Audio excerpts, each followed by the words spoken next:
From my childhood, I have been number one in everything. In studies, from history and geography, to music and fine arts, I had always ranked first in all subjects. In sports, from fencing and shooting to equestrian and tennis, I had never met my match. I was even proficient in cultural essences of various countries, such as tea ceremony, flower arrangement, and gentleman etiquette. Besides these inherent talents, my face was so delicate and handsome that it seemed to be made by Michelangelo, and I could easily have a bunch of fangirls adoring me. The only shortcoming was my height. No matter how much milk I had forced myself to drink, there had been no improvement. However, as Grandpa said, a little body often harbors a great soul. This disadvantage didn't stand in my way at this famous boys' high school. However, my perfect plan to dominate the campus was unexpectedly hindered a week after entrance. A mysterious boy became my roommate in the middle of the course. No one knew why he came a week later, and we were all curious about how he could still enter the school as normal without attending the opening ceremony. According to regulations, if students missed the opening ceremony, they would lose their qualifications to be a student of the school. However, after a week, the boy who hadn't even put on his uniform was led into the classroom by the class teacher. Starting today, he will be your classmate. And Arthur, he will be your roommate, so can you show him around the campus after class? Of course, teacher. I agreed with no hesitation and showed a sweet smile to the new student that no one could resist. But he just nodded slightly and didn't reveal any excitement over being greeted by me. Well, maybe he was not good at talking, so I chose to forgive him. After the bell rang, he was immediately surrounded by the crowds of students. I thought he would be shy and embarrassed and would ask for my help. After all, I was assigned by the teacher to be his guide.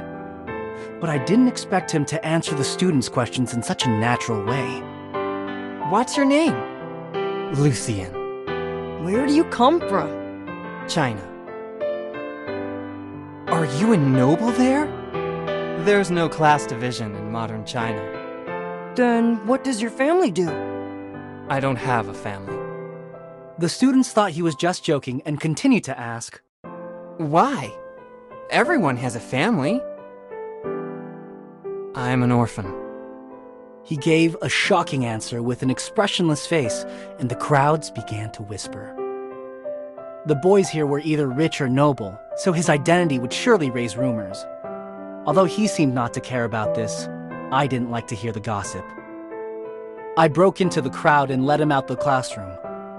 He followed me silently all the way, and he was so quiet that I could hardly feel his existence. Hey, why did you tell them? It's okay not to answer.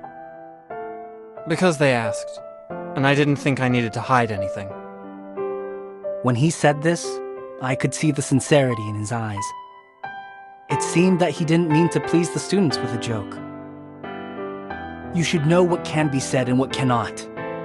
I sighed, unable to understand his way of thinking. Sometimes, silence is a virtue. But honesty is also one. He looked genial and elegant, but he made his utmost efforts to fight for his point of view at such a time. I thought I probably couldn't get along with him. After walking speechlessly all the way to the dorm, I was embarrassed to find that I couldn't open the door. He stood behind me and watched for a while. Finally, he reached for the keychain in my hand. You are using the wrong key. His hands were slightly larger than mine, and his fingers were long and strong, like the hands of an excellent pianist. I looked up at him slightly and realized he was taller than I was. Done. He walked straight into the room after returning the key to me.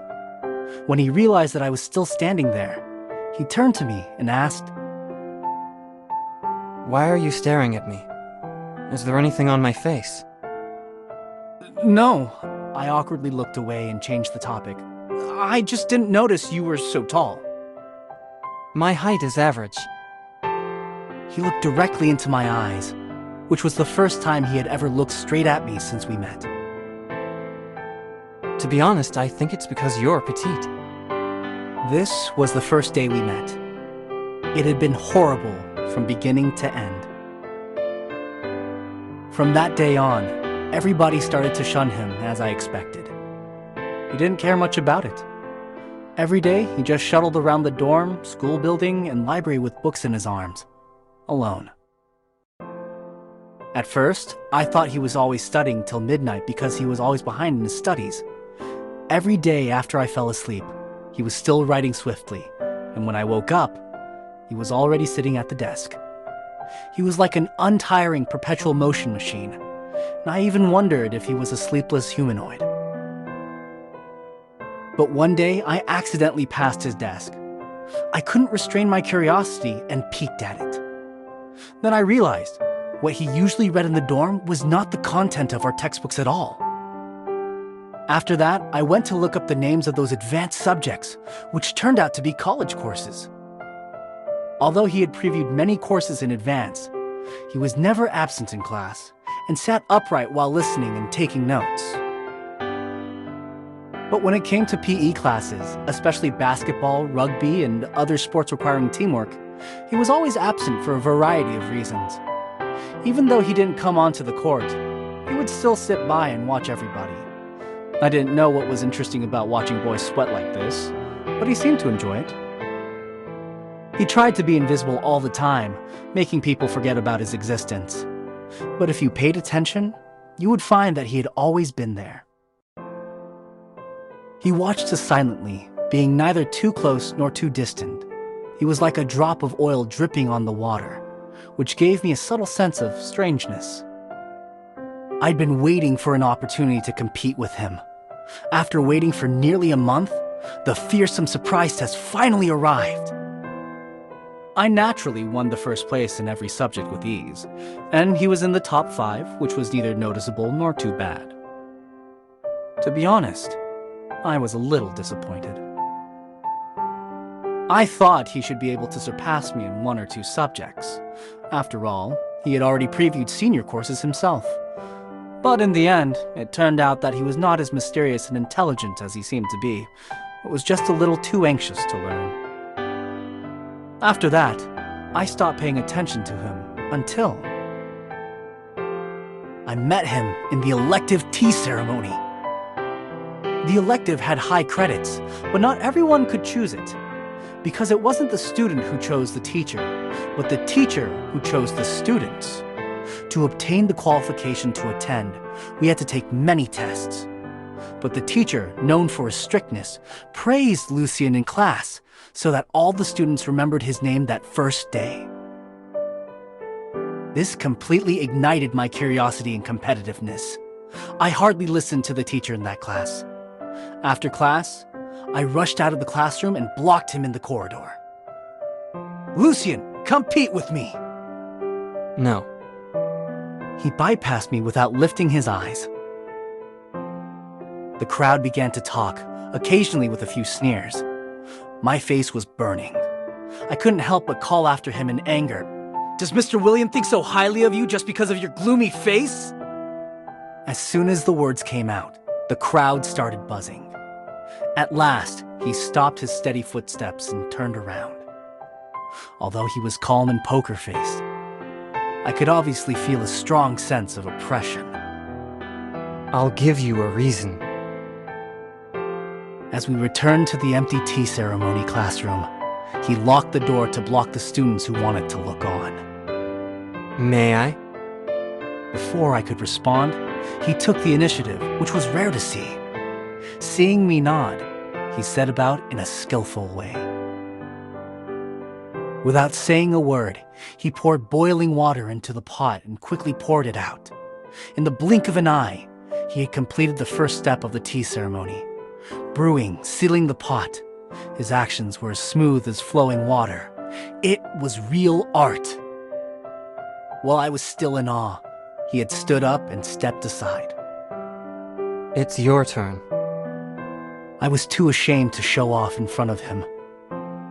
I had to lower my head and admit my failure. No need. I lost. He clearly prevailed over me, but instead of showing off in public, He just hid his strength. To me, such behavior was simply contempt for God's gift. Why do you never show your strength? I didn't hide it on purpose. While speaking, he tidied the things up as if we were talking about something unimportant. Usually I show the strength Lucien should have as a student, but what you see now is the strength Lucien should have as himself. Why do you do this? I don't think that's something you need to know. Everyone has his own mission, but not everyone can understand what others are going to achieve. When he said this, his look remained unruffled, but his tone revealed a trace of forbearance. Answer my question. No one had ever mystified me deliberately like him. I saw through the faint smile on his face. It was clear that I was treated as a child who had seen little of the world. I remember you once said that silence is a virtue, and I think I understand that now.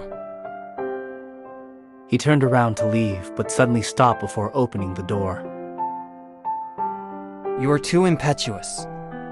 If you calm down and rely on your own perception to get close to and understand the tea ceremony, you will know it better. I wanted to catch up with him and ask him thoroughly, but the crowd of onlookers blocked my way.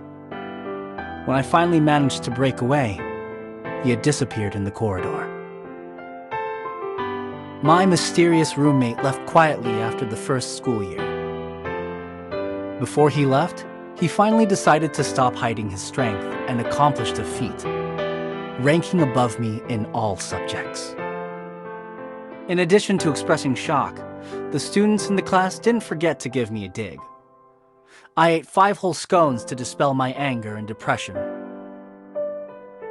I thought he left in such a hurry because he worried this would irritate me, and he might have concealed his strength before in order to avoid embarrassing me. For his precious consideration, I decided to forgive him once more for leaving without saying goodbye. Of course, I didn't forget that I had to take the first place in everything, so I made an oath on the day when the exam results were announced that I would compete with him once more. However, I saw his articles published in the world's top scientific journals when I was still struggling for my dissertation in college. Of course, this was what happened later.